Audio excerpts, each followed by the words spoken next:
예수님께서 종말에 관한 말씀을 다 마치신 후에 제자들에게 한 번 더 이런 이야기를 하십니다. 2절에 너희가 아는 바와 같이 이렇게 표현하시죠. 여러 번 제자들에게 예수님께서 죽을 것을 예고하셨습니다. 내가 죽을 것이다. 내가 십자가에 죽을 것이다. 여러 번 예고를 하셨습니다. 너희가 아는 바와 같이, 그래서 너희가 아는 바와 같이라고 말씀하신 거죠. 내가 6월절이면 십자가에 못 박히기 위하여 팔릴 것이다. 이런 표현을 쓰십니다.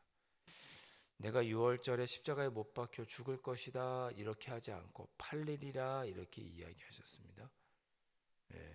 자기 제자 중에 하나 가룟 유다가 자기를 은 30에 팔 거라는 것을 예수님 아셨던 거죠. 자, 예수님은 자신이 어떻게 죽으셔야 할지를 정확하게 아셨습니다. 내가 죽을 것이다 이렇게 말한 것뿐만이 아니고 십자가에 죽을 것이다. 정확하게 예수님은 자신의 죽음을 예고하셨습니다.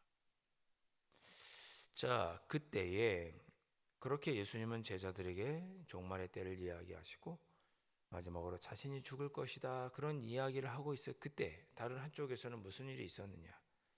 대제사장들과 백성의 장로들이 가야바라는 대제사장의 관정에 모여 예수를 흉계로 잡아 죽이려고 의논하되 그렇게 말씀합니다.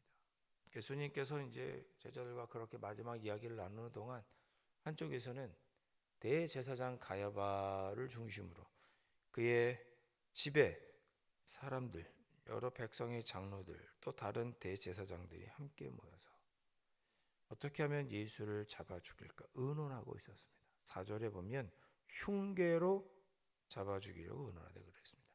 정상적인 명분을 가지고는 죽일 수 없다는 걸 아는 거죠.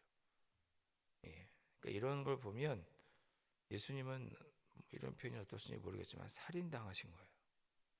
살인당하신 거죠. 그것도 정상적이지 않은 방법으로.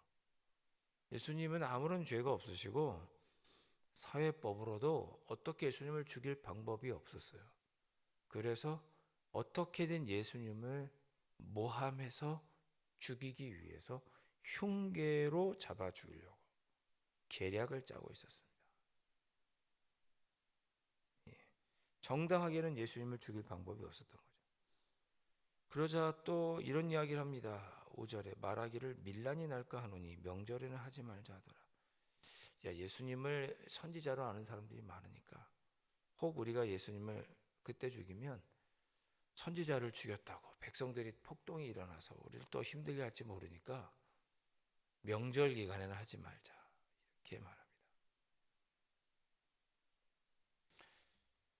한쪽에서는 참 세속스러운 아주 그런 종교 지도자들의 모습을 한편에서는 볼 수 있는 거죠. 어떻게 종교 지도자들이 이럴 수 있을까요? 자기들이 밀란이 일어나서 자기들이 위태로울 걸 다 알고 그래서 그런 걸 하지 않기 비난듣지 않기 위해 예수님을 죽이되 다른 때 죽이자. 그러니까 예수님은 뭔가 잘못해서 죽은 게 아니라 정치적으로 죽으신 거예요. 아무런 죄가 없으셨죠. 그런데 대제사장과 백성의 장로들의 기득권을 유지하기 위해서 그들의 흉기에 의해서 죽임을 당하신 것입니다. 여러분 참 종교가 또 종교 지도자들이 세속적으로 변할 때 참 이렇게 되는 것 같아요. 여러분 지금 뭐 이란하고 이스라엘, 미국 간에 전쟁이 있죠. 저는 몰랐는데 이란은 신정 체제라고 하더라고요. 뉴스에서 많이 나오더라고요. 종교 지도자가 우두머리라고 하더라고요. 종교 지도자, 신학자가 우두머리예요.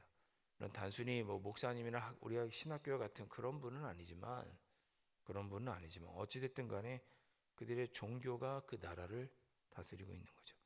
그 종교의 지도자들이 나라를 다스리는 그 신정 체제를 하는 자들이 자신들의 기득권을 위해서 나라를 잘못된 길로 이끌어갈 수도 있는 거죠. 그런 것이 예수님 때만 있었던 게 아니라 지금도 있습니다. 지금도 있어요. 여러분, 예수님은 참 어떻게 이렇게 그러면서 보면 안타깝게 돌아가신 거죠. 안타깝게. 누군가가 자기의 이익을 위해서 예수님을 그렇게 죽였습니다. 죽였어요. 로마 사람들에 의해서 죽으신 게 아니고, 다른 나라 사람들에 의해서 죽은 게 아니고, 자기 나라 백성들이, 그것도 대제사장과 바리새인 장로들, 메시아에 대해서 가장 잘 알고 있는 사람들이 예수님을 죽였습니다. 안타까운 일이죠. 자, 그런데 6절 말씀 보시면 1절부터 5절까지는 그렇게 예수님을 죽이려고 하는 악한 사람들의 모습이 보인다면, 반면에 한쪽에서는 그런 예수님을 진정으로 모시고 그 예수님을 섬기려는 자들이 또한 있었습니다. 예수님께서 베다니 나병 환자 시몬의 집에 계실 때입니다. 베다니는 여유로운 사람들이 살던 곳은 아니었고, 심지어 나병 환자 시몬의 집이었으니 나병 환자도 거기 살고 있는 집이죠. 여러분이라면 나병 환자가 살고 있는 집에 가시고 싶으세요? 여러분, 우리 교우 중에 한 분이 나병에 걸렸어요. 문둥병에 걸렸어요. 피부병, 전염될 수 있는 병이잖아요. 그래서 나병 환자는 다 동네에서 쫓겨나서 사람들과 멀리 떨어져서 나병 환자들끼리만 격리돼서 살았죠. 여러분이라면 이런 나병 환자 시몬의 집에 가고 싶으세요? 예수님은 가셨어요. 누가 나병 환자 집에 가려고 하겠습니까? 다 꺼려지죠. 그때 예수님은 나병 환자 시몬의 집을 찾아가셨습니다. 그때 한 여인이 매우 귀한 향유 한 옥합을 가지고 나와 식사하시는 예수님의 머리에 부었습니다. 아마 이 베다니 나병 환자 시몬이었으니 그 집이 굉장히 부유한 사람은 아니었을 거예요.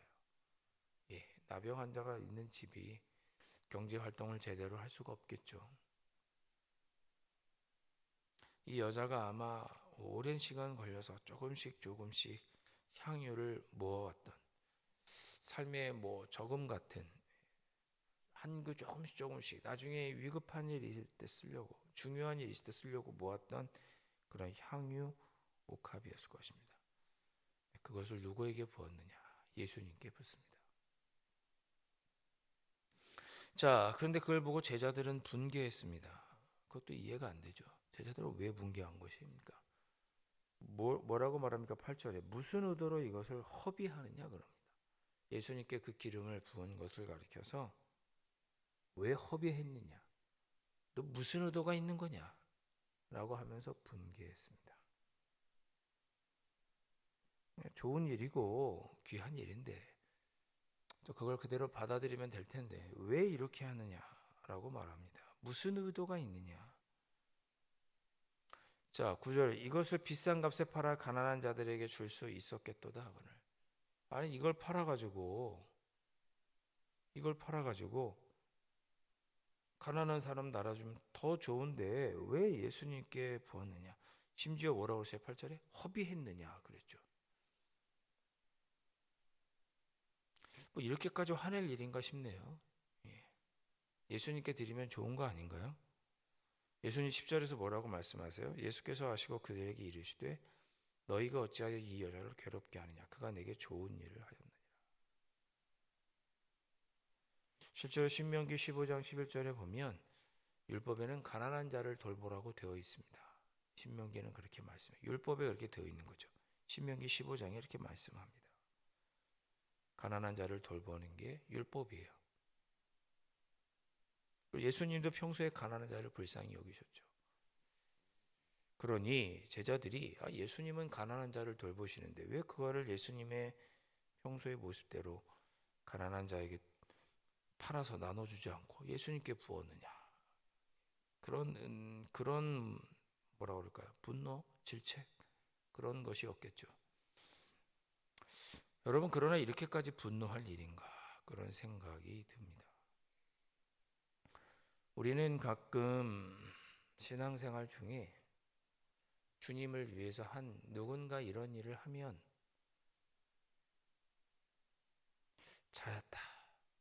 격려하기보다 왜 또 그렇게 하느냐라고 질책하는 경우를 많이 종종 봅니다. 이번에는 우리 이렇게 다 함께 이렇게 하자. 내가 주님을 위해서 내가 이렇게 헌신해야지라고 헌신을 하면 왜 그렇게 하느냐고.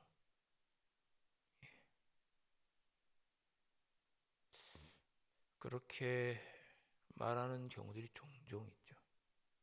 저도 그런 실수를 할 때가 있습니다. 좋은 의도로 정말 주님을 섬기고 교회를 섬기고 이웃을 사랑하는 마음으로 그렇게 했는데 아니 왜 그걸 그렇게 했어? 그 좋은 의미, 그 좋은 의도, 그 선한 마음을 이해해주고 받아주기보다 무슨 의도냐? 왜 허비하느냐? 왜 그렇게 하였느냐? 라고 분개할 때가 있습니다. 자, 그러서는 안 되겠죠. 예수님께 드린 게 나쁜 건 아니잖아요. 물론 예수님의 평소를 생각하면 이 여인이 왜 이렇게 했을까? 의문이 들 수도 있지만 무슨 의도로 그랬겠어요? 화낼 것까지는 없죠. 예수님 뭐라고 말씀하셨느냐? 11절 가난한 자들은 항상 너희와 함께 있거니와 나는 항상 함께 있지 아니하리라. 이렇게 말씀하십니다. 성경의 율법에도 신명기에도 가난한 자를 돌보라고 되어 있고 나도 항상 가난한 자를 돌봤으니 너희도 가난한 자를 위해서 사는 게 맞고 어쩌면 이 여인이 드린 향유 옷값도 가난한 여인에게 팔았으면 가난한 사람들에게 팔아서 나눠주면 좋았을 것이다. 그러나 가난한 자들은 항상 너희와 있지만 나는 이제 너희와 더 이상 같이 있지 않다. 예수님 뭐라고 그러셨죠? 앞에 이틀 뒤면 내가 6월절에 십자가에 죽을 것이다. 그러셨잖아요. 이틀 뒤에 그럴 것이다. 예수님께서 이야기하셨잖아요. 그러니 이 여자가 내 몸에 향유를 부은 것은 나를 위해서 나의 죽음을 내 장례를 위해서 그렇게 한 것이다. 그러니 이 여인이 한 것을 온천하에 어디서든지 알 수 있도록 복음이 전파되는 곳에는 이 여인이 행한 일도 말해서 그를 기억하라 이렇게 예수님께서 말씀하셨습니다. 가난한 자를 돌보고 그렇게 하는 거 맞죠? 그러나 이 여인이 또한 예수님을 위해서 그렇게 했으니 그것도 잘한 것이다. 그 이 여인이 한 일을 복음이 전파되는 곳마다 많은 사람들이 알도록 이게 왜 알도록 했겠어요? 그렇게 할 수도 있구나. 그렇게 해도 괜찮구나. 장려하기 위해서 예수님께서 이 여인이 행한 일을 기억하고 알리라고 말씀하신 거죠. 여러분 모든 일은 다 때가 있고 시적절함이 있어야 합니다. 이 여인의 헌신은 물론 평상시였다면 예수님께서 지금 이렇게 이틀 뒤면 죽으실 게 아니었다면 예수님도 기름 나한테 붓지 말고 팔아서 가난한 자에게 주어라 그렇게 얘기하셨을지도 모르겠습니다. 그러나 이제 이틀 뒤에 예수님 돌아가시니 이 여인의 헌신은 예수님의 장례를 준비하는 일이었고 시적절한 일이었고 주님께서 또한 기쁘게 받으신 일이었습니다. 이것을 가지고 너희들 너무 서로 간에 이 여인을 괴롭게 하지 말아라. 예수님께서 말씀하십니다. 교회 안에 여러 가지 섬김이 있고 헌신이 있습니다. 그 모습을 내 생각과 다르다고 쉽게 판단하거나 정죄하지는 말아야겠죠. 다 주님의 때에 적당한 때에 주님께서 사용하시는 것입니다. 예수님께서 이 여인의 일이 온천하에 복음이 전파되는 곳에 알리라고 했죠. 반만 지켜졌습니다. 이 여인이 여기 성경에 기록된 거 보니까 이 여인이 한 일이 기록이 되긴 했습니다만 이 여인의 이름이 누구인지는 기록되지 않았습니다. 반만 여기다 기록한 거죠. 사랑하는 성도 여러분, 오늘 말씀을 통해서 한번 우리 자신을 돌아보셨으면 좋겠습니다. 한 사람, 당시 예수님 당시의 지도자들, 부유한 자들이었겠죠. 대제사장, 서기관, 바리새인들, 장로들은 예수님을 죽이려고 하고 반면에 베다니 나병 환자 시몬의 집에 있던 한 여인은 힘들고 어렵지만 그래도 예수님을 섬기고자 최선을 다했습니다. 그렇게 예수님을 향하여 상반된 행동을 하는 두 부류의 사람이 있었습니다. 여러분, 우리는 마땅히 이 베다니 시몬의 집에 있던 이 여인과 같은 그런 모습으로 주님을 섬겨야 하겠죠. 모든 일에는 때가 있고 주님께서는 우리의 섬김과 수고를 모두 다 주님을 위해 귀하게 좋게 사용하실 것입니다. 그러니 왜 그랬느냐 저랬느냐 비판하고 질책하기 전에 주님을 섬기고 교회를 섬기고 이웃을 섬기며 살아가는 그를 격려하고 축하하고 더 잘할 수 있도록 위로하고, 그래서 주님께 하셨던 이 섬김이 복음이 전파되는 곳에는 다 알려지도록, 주변 사람들에게 널리 알려지도록 자랑하고 전파하는 그러한 섬김으로 주님을 섬기는 우리가 되어야 하지 않을까 생각합니다. 이 사순절 우리 서로가 서로의 헌신, 서로 격려하고 축하하고 함께 기뻐할 수 있는 그런 우리가 되었으면 좋겠고, 오늘 하루도 주님께 기쁨이 되는 헌신을 하면서 나의 헌신과 나의 수고를 우리 주님께서 기쁘게 사용하시는구나 그렇게 생각하시고, 오늘도 주님 제가 힘써 주님을 섬기겠습니다 다짐하고 살아가시는 귀한 하루를 살아가시기를 주님의 이름으로 축원드립니다. 기도하겠습니다. 사랑하는 주님, 주님은 주님을 위해 기꺼이 자신의 정성과 시간과 물질을 드렸던 그 여인을 기뻐 받으셨고 칭찬하셨습니다. 주님, 때로 우리도 신앙생활 중에 내가 생각한 것과 다른 모습으로 주님을 위해 섬기고 주님을 위해 헌신하는 이들이 있다며 그 사람도 주님께서 기뻐 받으신 줄 알고 격려하고 위로하고 축복하는 그러한 우리 강남제일교회 성도들이 될 수 있도록 성령 하나님 인도하여 주옵소서. 세상에는 여전히 주님을 모함하고 안 좋게 보려고 하는 사람들이 있는가 하면 힘들고 어려운 중에도 주님을 섬기고 따라가려고 하는 자들이 있습니다. 주님, 저희 오늘 하루도 그 주님의 뒤를 따라가는 그 길을 걸어가겠사오니 성령 하나님 함께하여 주시고 나의 섬김과 나의 주님의 뒤따름을 주님 보시고 기억하셔서 하나님 나라 영광을 위해 기쁘게 사용하여 주옵소서. 귀하신 예수 그리스도의 이름으로 간절히 기도하옵나이다. 아멘. 하늘에 계신 우리 아버지, 아버지의 이름을 거룩하게 하시며 아버지의 나라가 오게 하시며 아버지의 뜻이 하늘에서와 같이 땅에서도 이루어지게 하소서. 오늘 우리에게 일용할 양식을 주시고 우리가 우리에게 잘못한 사람을 용서하여 준 것 같이 우리 죄를 용서하여 주시고 우리를 시험에 빠지지 않게 하시고 악에서 구하소서. 나라와 권능과 영광이 영원히 아버지의 것입니다. 아멘.